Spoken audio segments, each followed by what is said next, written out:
Hey guys, it's Woody the Unexceptional Gamer, and what you've heard about the Xbox One and used games isn't true. I'll explain.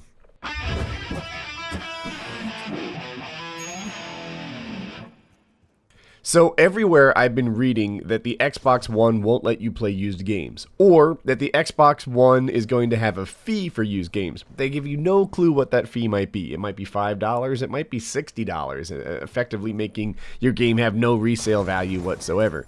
But Major Nelson is an Xbox employee. He's kind of their communications arm for the gaming division.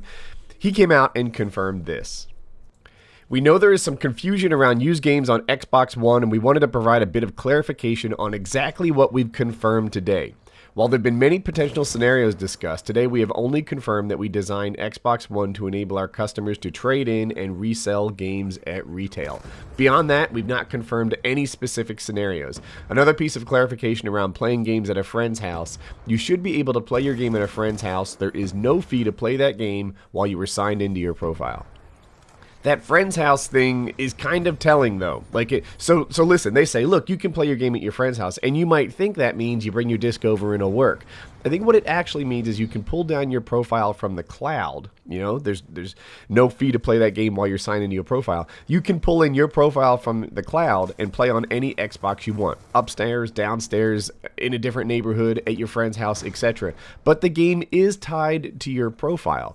They haven't really locked in what they're going to do about used games yet, and that's up in the air. It's up in the air for a bunch of reasons. I mean, it looks like the PS4 doesn't want to have the same kind of restrictive licensing scheme that Microsoft would like to have, and there's a bit of a game of chicken here where, you know, they're going to see who blinks first.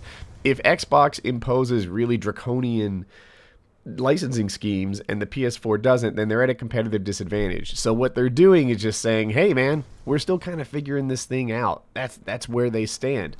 What you've heard, you know, all this stuff about fees and etc., not being able to resell your used games at GameStop anymore, that's not necessarily true. What's actually true is they're still figuring out what they want to do.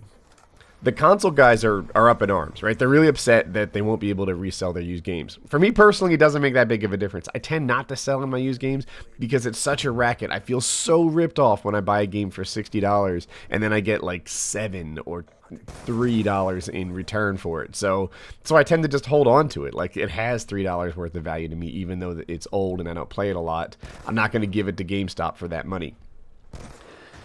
The PC guys like this scenario. The PC guys have all these problems already. You know, you can't take your game to someone else and play it elsewhere. It's tied to their Steam account. Really, what Xbox is doing is catching up with what Steam has been doing for a while. And they were mad at first too, but now they're happy.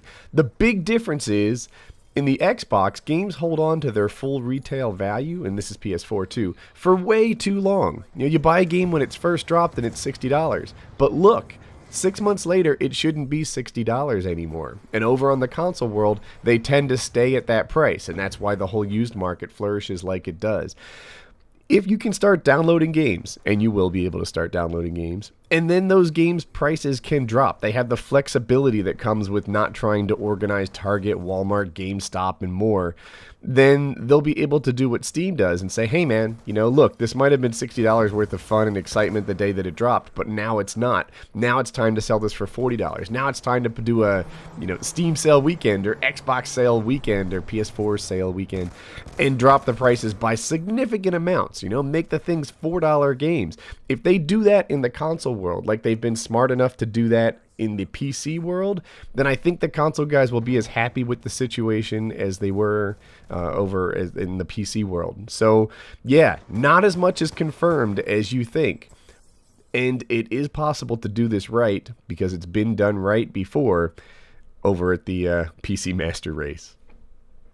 If you enjoyed the video, subscribe in the top right. Two you may have missed on the left in particular is Text Tuesday. I do a deep dive into the specs on the Xbox One and the PS4. You shouldn't miss that. On the right, Mail Monday, best letters ever.